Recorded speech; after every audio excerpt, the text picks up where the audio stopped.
Seorang pewafatan berantai yang menjadi terkenal setelah melakukan kannibalisme di Jepang.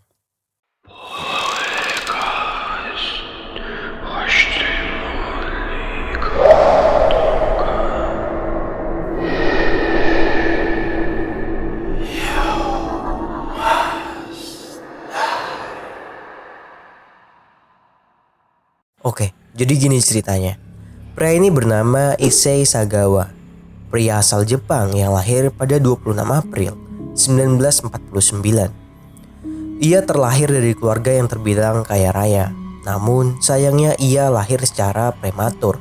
Bahkan tubuhnya kurang lebih hanya seukuran dengan telapak tangan ayahnya ketika ia lahir.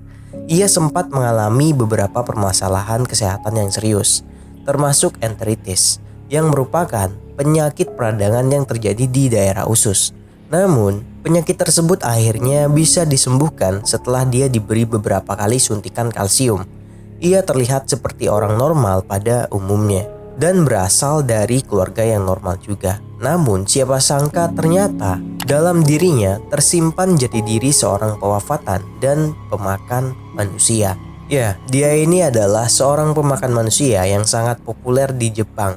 Bersama dengan adiknya, semasa kecil Sagawa sering bermain bersama ayah dan pamannya, di mana sang ayah dan pamannya akan berpura-pura menjadi monster yang akan memakan Sagawa dan adiknya. Dari sanalah keinginan untuk melakukan kannibalisme sedikit demi sedikit pun timbul. Bahkan saat Sagawa kelas 1 SD, dia sempat merasakan keinginan untuk memakan ketika melihat bagian paha seorang laki-laki. Ketika remaja, Sagawa juga mengaku sempat melakukan aktivitas begituan yang melibatkan antara manusia dengan hewan. Dan ketika itu juga, Sagawa mulai merasakan keinginan untuk melakukan kannibalisme terhadap wanita. Setelah memasuki masa puber, ketertarikan Sagawa juga membentuk perilaku tertentu dalam dirinya. Dia mulai sering berfantasi dengan membayangkan makan daging dari tubuh wanita-wanita cantik, terutama artis-artis dari luar negeri. Pada tahun 1972, ketika Sagawa berumur 23 tahun, ia sempat mencoba melakukan tindakan kannibal terhadap seorang wanita asal Jerman. Saat menerobos ke apartemen wanita tersebut, Sagawa terciduk dan ditahan polisi atas tuduhan percobaan pemerkosaan. Polisi saat itu tidak tahu bahwa niat sebenarnya bukan melakukan pemerkosaan, tapi melakukan kannibalisme. Namun karena ia berasal dari keluarga kaya raya, sang ayah menawarkan sejumlah uang untuk wanita tersebut agar mau membatalkan tuntutan percobaan pemerkosaan tersebut. Sagawa ini memang sudah menunjukkan ketertarikan terhadap kannibalismenya sejak kecil. Sayangnya tidak ada yang tahu tentang hal tersebut. Mungkin jika sedari awal Sagawa dibawa ke psikiater, ketertarikan terhadap kannibalismenya bisa teratasi. Pada tahun 1977, dia pindah ke Paris untuk mengejar gelar PhD-nya di bidang bahasa dan literatur di Universitas Sorbonne. Di sana ia bertemu dengan seorang wanita cantik kelahiran Belanda bernama Ren. Ren ini sendiri adalah teman sekelasnya di Universitas Sorbonne, dan ia sering berkunjung ke apartemen Sagawa untuk belajar bersama. Tanggal 11 Juli 1981 adalah tanggal di mana Sagawa merasakan daging manusia untuk pertama kalinya. Hari itu, Sagawa ini mengajak Ren ke apartemennya seperti biasa. Namun kali ini ia punya sebuah rencana terhadap Ren. Sagawa yang otaknya memang harus disetel ulang itu menembak Ren. Menembak dalam artian sebenarnya, bukan menembak untuk menyatakan cinta. Setelah menembak Ren, Sagawa ini sempat pingsan karena terkejut. Namun ia segera kembali terbangun karena ia sadar harus melanjutkan rencananya. Sebelum memakan daging dari jasad Ren, Sagawa terlebih dahulu begituan dengan mayatnya. Udah gila bujang satu ini. Sagawa ini mencoba memakan daging Ren, namun ia kesulitan menggigit kulitnya. Hingga akhirnya ia membeli pisau terlebih dahulu. Selama 2 hari, Sagawa memakan bagian-bagian tubuh milik Ren, seperti betis, bibir, dan paha. Sebagian dimakan secara mentah, sebagian dimakan setelah dimasak terlebih dahulu, dan sebagian lagi disimpan di dalam kulkas. Sagawa ini mengaku mendapatkan kenikmatan seksual setelah melakukan kannibalisme terhadap korbannya. Setelah merasa kenyang, kemudian Sagawa berniat untuk membuang sisa-sisa tubuh Ren dengan memasukkan ke dalam 2 buah koper yang sengaja dia beli dan membuangnya di danau Bois de Boulogne. Namun, usaha tersebut diketahui polisi Prancis dan kemudian Sagawa ini pun ditangkap. Ketika melakukan penggeledahan di apartemen milik Sagawa, pihak kepolisian Prancis menemukan sisa makanan yang merupakan daging manusia yang sudah dimasak. Selain itu juga ditemukan sebuah identitas milik Ren. Saat diinterogasi, ia mengaku terkejut dengan rasa daging manusia yang lunak dan tidak berbau seperti ikan tuna. Sagawa pun mengatakan, hampir setiap malam aku membawa seseorang ke dalam apartemenku dan mencoba untuk menembak mereka. Tapi untuk alasan tertentu, entah mengapa jari-jariku terasa membeku dan aku tidak bisa menarik pelatuknya. Saat itu Sagawa mungkin sudah sangat penasaran ingin merasakan daging manusia dan sudah mulai kehilangan naluri kemanusiaannya. Setelah ditangkap, Sagawa tidak langsung dijatuhi hukuman untuk tindakan brutalnya. Ia untuk sementara ditahan 2 tahun untuk diperiksa oleh psikolog di Prancis. Dengan bantuan pengacara yang disewa ayahnya, pengadilan Prancis memutuskan bahwa Sagawa ini dinyatakan tidak waras dan tidak mampu menjalani persidangan. Namun, Sagawa ditahan di unit psikiatri dengan keamanan maksimal di Prancis selama 4 tahun.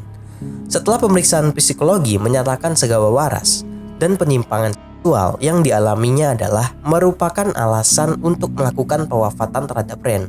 Pada tanggal 12 Agustus 1986, Sagawa dinyatakan bebas. Keputusan ini sempat menuai kritikan dari banyak pihak. Dan walaupun begitu, Sagawa sendiri langsung dideportasi kembali ke negara asalnya, yaitu Jepang. Ketika kembali ke Jepang, Sagawa ini dikirim ke rumah sakit Matsuzawa di Tokyo untuk menjalani rehabilitasi mental. Psikiater yang menangani Sagawa menderita personality disorder atau gangguan kepribadian. Namun dia masih waras, dalam arti Sagawa bisa dimintai pertanggungjawaban secara kriminal atas pewafatan yang dilakukan terhadap Ren.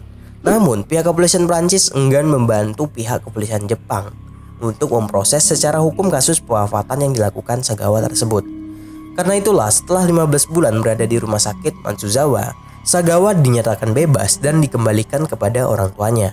Saat berada di unit psikiatri, Sagawa menulis autobiografinya berjudul In the Fog, yang kemudian diterbitkan sebagai sebuah novel dengan ilustrasi-ilustrasi mengerikannya. Anehnya, novel tersebut cukup laris di Prancis dan Jepang. Setelah keluar dari rumah sakit Matsuzawa, ia mulai menulis dan menerbitkan beberapa novel, manga, dan antologi yang bertemakan kanibalisme fantasis. Selain itu, Sagawa juga menulis ulasan tentang restoran untuk sebuah majalah Jepang. Dan dia bahkan muncul di sebuah acara masak di mana dia mempertontonkan ketika dia memakan daging mentah. Berbagai TV terkenal di Jepang juga sering meminta Sagawa untuk menjadi bintang tamu. Namun beberapa tahun terakhirnya popularitasnya menurun. Hal ini memang sengaja dilakukan karena Sagawa menghindari pekerjaan yang memanfaatkan statusnya sebagai seorang pewafatan dan hal yang terkenal. Meskipun begitu, Sagawa tetap mampu menyambung hidupnya dengan menjual beberapa lukisan karyanya, yang kebanyakan objeknya adalah wanita yang tidak menggunakan baju. Hal yang paling mengejutkan, Sagawa ternyata pernah muncul dalam sebuah film begituan yang dirilis pada tahun 1992. Film tersebut menceritakan tentang sebuah klub di Tokyo yang dimana para wanitanya dengan senang hati diseret dan dijadikan sebagai objek dalam fetishistic. Di dalam film tersebut muncul seorang yang mulai melakukan pewafatan dan mutilasi terhadap beberapa wanita yang merupakan anggota klub tersebut. Dan ketika Sagawa muncul, dia berpura-pura memakan bagian tubuh tertentu seorang wanita. Udah gila bujang satu ini. Kehormatan keluarga paling besar terletak pada anaknya. Meskipun Issei Sagawa bisa dibilang meraih popularitasnya setelah kasus kanibalismenya, tapi orang-orang tetap menganggap kanibalisme adalah sesuatu hal yang tidak dilakukan oleh orang normal. Aksi kanibalisme Sagawa menimbulkan dampak yang menghancurkan keluarganya.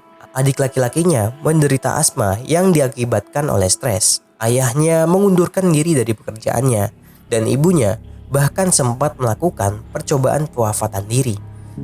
Saat kedua orang tuanya meninggal pada tahun 2005, Sagawa bahkan sempat dilarang menghadiri pemakamannya. So, kurang lebih seperti itulah kisah hidup seorang kanibal yang menjadi terkenal setelah mewafatkan seseorang. Kok bisa ya? Setelah mewafatkan seseorang, malah jadi terkenal. So, thanks for watching.